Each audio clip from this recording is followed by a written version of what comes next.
Hello, readers.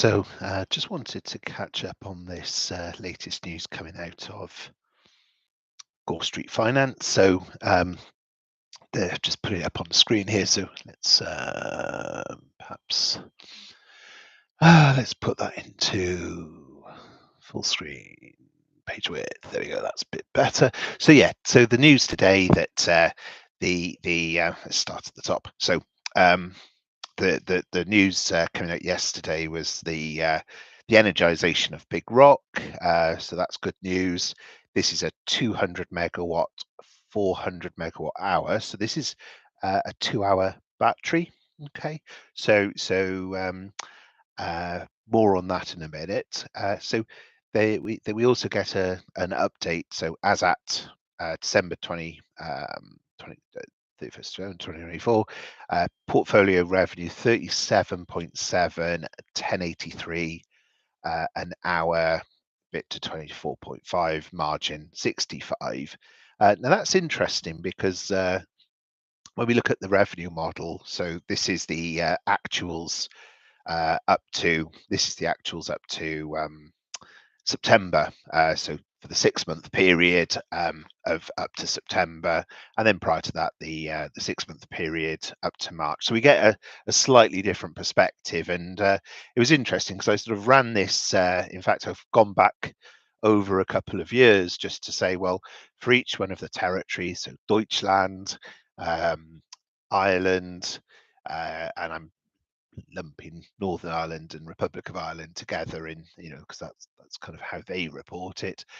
Great Britain, Texas, California. So obviously, California being not yet not yet sort of with any numbers, but this as at the 31st of the 12th 2024 actually sort of compares, it's compared to the September result, which was a blended £10 and threepence. We can see that there's an 8% increase in the 3 months from September to December, but of course we're comparing 6 months up to September, 12 months, so we're taking 3 months out of this 15/12. So I'm not sure how representative an 80 pence rise actually is, but what we also are told in that same RNS is that the FY 25/26, so that's basically 1st of April, just over 2 months from now, through till 31st of March 2026, will be a 12.32 blended rate. Now, that's the megawatt per year equivalent of those hourly rates. But what we see, and I've mapped it over into here, we see the revenue per hour dropping. It's dropped from, if we actually go back 3 years, we can see it's gone from this blended 17.55 per hour and actually sort of hit a high point in September of so 2.5 years ago, hit a high point, but pretty much has just plummeted. So this bit here, if we overlay that and the share price, there's obviously we see the decline here in middle of 2022, but there is a sort of a close connection, isn't there, between this sort of results here and then and of course part of that is down to the power curves that the power curve predictions have been pretty negative, and the nav has been reducing. So this pink line with the jagged, so this decline of NAV is essentially, a lot of that is driven out of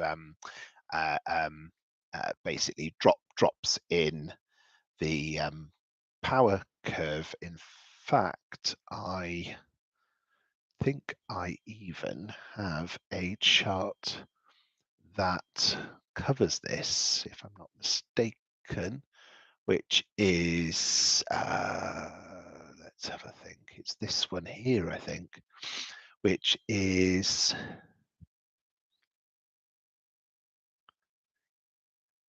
this. So we can see, the reasons for the NAV dropping. Obviously, the dividends have been a negative, to reducing money out of the fund.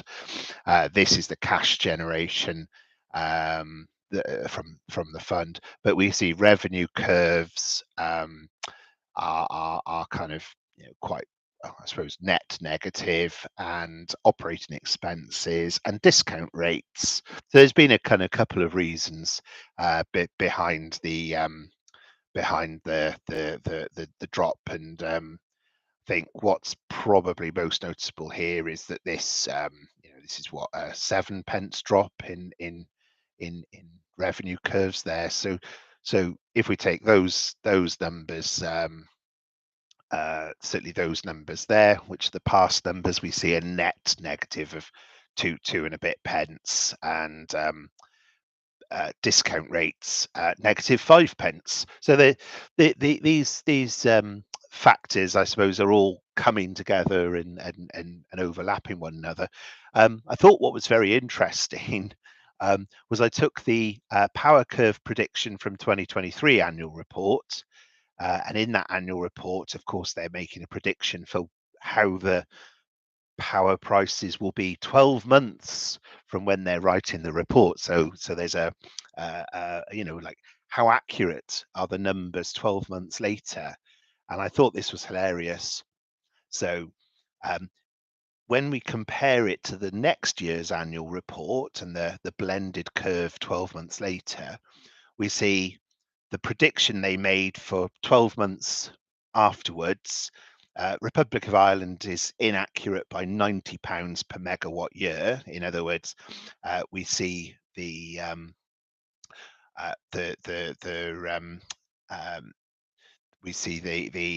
Republic of Ireland here, being, so this one's just over £50 per megawatt per year, and sorry, start again. 50,000.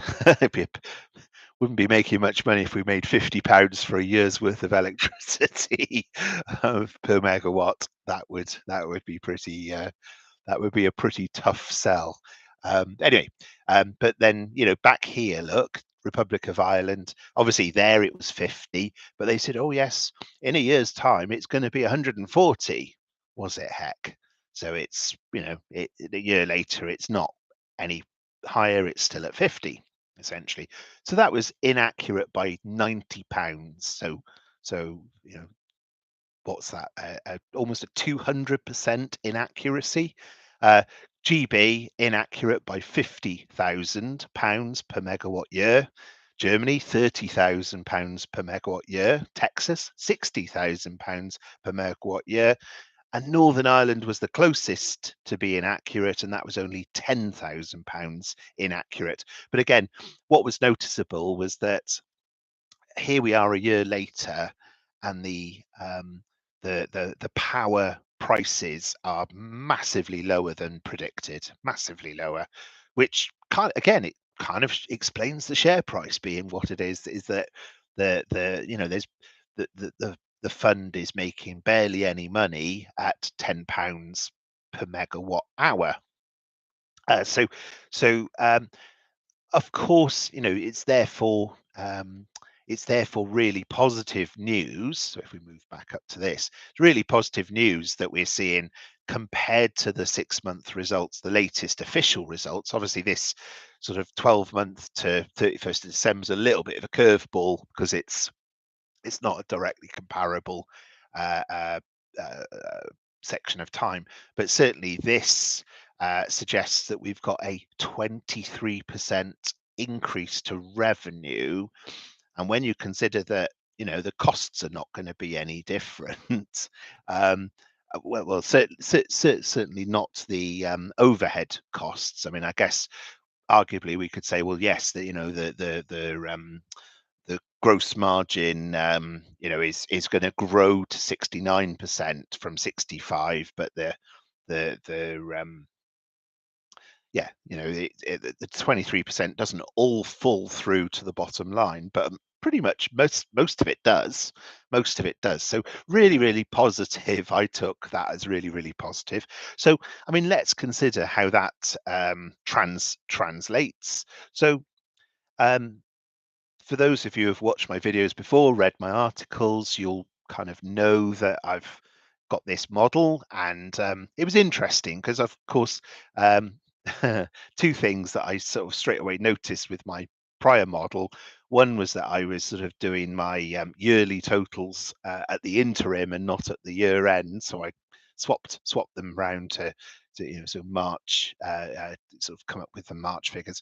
So what I'm kind of foreseeing is for the year up till, so for the next 2 and a bit months, um, I can see that we're going to sort of end up probably somewhere, shortfall to covering the dividend. However, uh, there's headroom on the borrowings. There's the cash the last stated cash was 36 million, and then we've also got the tax credits. So there's sort of 85, and I think this is 100 million facility. So there's 70, 120 million of headroom. So the fact that the net profit only covers 44% of the dividend, and there's 5 pence left on the dividend for the current year. There's enough coverage for it. So do I foresee a dividend cut? Personally I don't, because there's enough in the kitty to make it happen. What I thought was really interesting was and this is kind of where in the RNS, so just grab the RNS, they say the estimated at 72 million on the operational capacity, and um, so we know that Enderby has been delayed. So I'm kind of talking about energization in February, so revenue from May. So you can see there that the period from 1st of April is going to be affected. So we're going to lose maybe about a month of revenue, and Dogfish as well. I'm assuming again it's going to be sort of slightly affected and energized for February, and then sort of commissioned for May, there or thereabouts. And then Big Rock, that's the news that's come out. So and it's interesting because that's a 2-hour battery. So I'm kind of seeing that at these rates here, weighted average £12.19, is actually slightly below their number of 12.32 that you saw a minute ago. I seem to have lost. I think it's just a little bit down here. So 12.32. So it's close to what they're predicting, but certainly when I go into total revenue here, you'll see no, this one here, because this is the financial year to 2026. You see this comes out at 72 million or thereabouts, touch over 72 million. So basing that on a 69% margin, which is again what they say in the RNS, so it's that 69% there. We kind of get to an EBIT of pretty much 50 million. Now, what I've taken here is the expenses at 8 million. Now, I did have a conversation with somebody today who said, oh, well, no, the past expenses were 10 million. I had a look at that, and about 2 million of that was a performance bonus because of the NAV growing. So yeah, if you think, and the NAV growing is subject to a high water mark. So in other words, the NAV's got to go back up quite a way from obviously where it's fallen from for them to start getting performance bonuses from us poor investors. So look, I think 8 million's pretty nailed on that basis, and possibly a bit less, because obviously they're not having to worry about commissioning and professional fees relating to any of that. So theoretically there should be some cost savings that come out of that, perhaps. Who knows? So we kind of get to fully covered dividend from April is or from the April the first period. So the current period, I'm saying, it still looks like it's not covered. In fact, it's almost certainly not covered. But in the next period it is, and then thereafter it is. And as I say, these rates, and if you go fast forward to the year after, just full screen that so you can see that.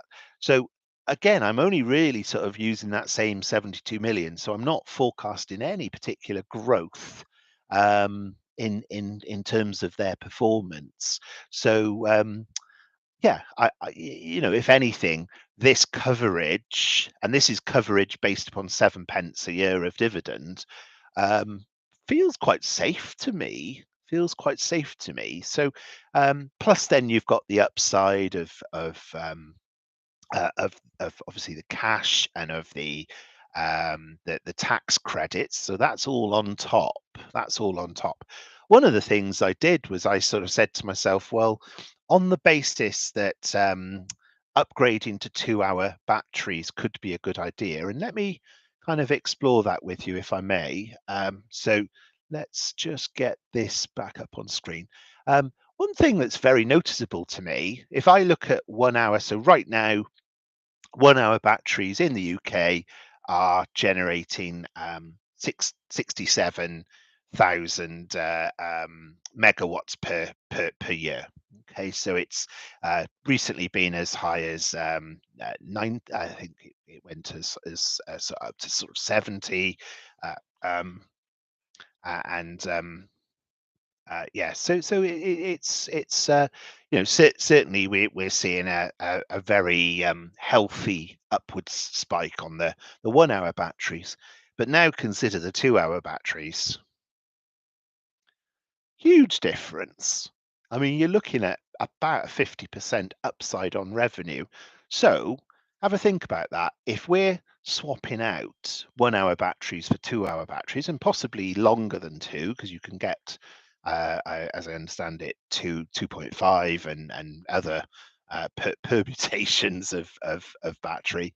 And if the upgrade cost is about 700,000, now we know that the battery cost has dropped to 130,000 per megawatt. We were told that in the annual report. So 700,000 per megawatt is probably over what it could be. It could be less than 700,000, but if it is 700,000, what I've done here is I've said, well, that's obviously in dollars. So I've said, well, on the basis that there's potential for $80 million coming from those tax credits, like how many upgrades could we do? How many upgrades could we do? Well, the answer was 114 megawatts. This one is already at 2 hours. So this assumption here, where I'm saying 100 megawatts per year revenue, 100,000 100,000 pounds per megawatt year. That's actually below what the UK is delivering now, and California market is pretty expensive electricity. It's I think one of the most expensive electricities in the US.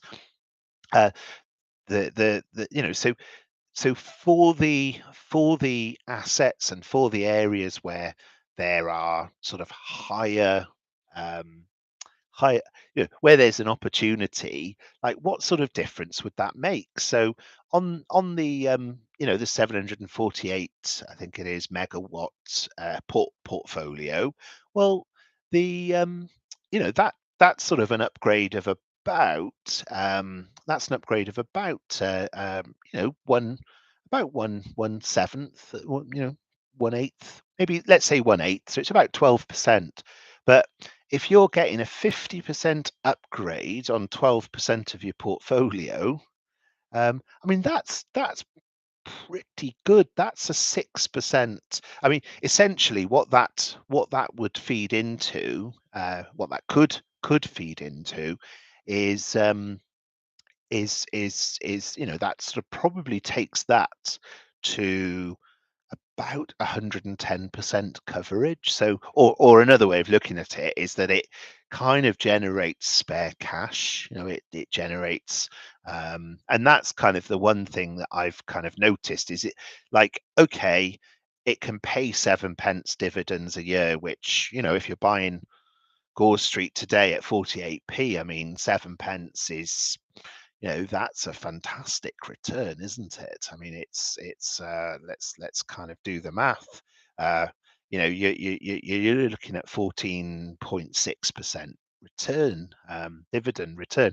So uh, whilst that's fully covered, I mean, that's great, but I mean, I'm conscious that this appears to be a very profitable way of expanding the portfolio. Now, perhaps, if that cost is, let's say, half that, then obviously we can get a about a third of the portfolio upgraded to 2-hour batteries. So I think point 0.7, if anything, is a bit on the conservative side. So you'd like to think that there's some upside available there. And of course, there is headroom as well in the facility, in the borrowing facility. So um, yeah, to me, there's room for optimism out of today's statement. Not just that we're seeing as I say, a 23% increase in average revenue, um, but but more than that, we're seeing a 23% in average revenue per hour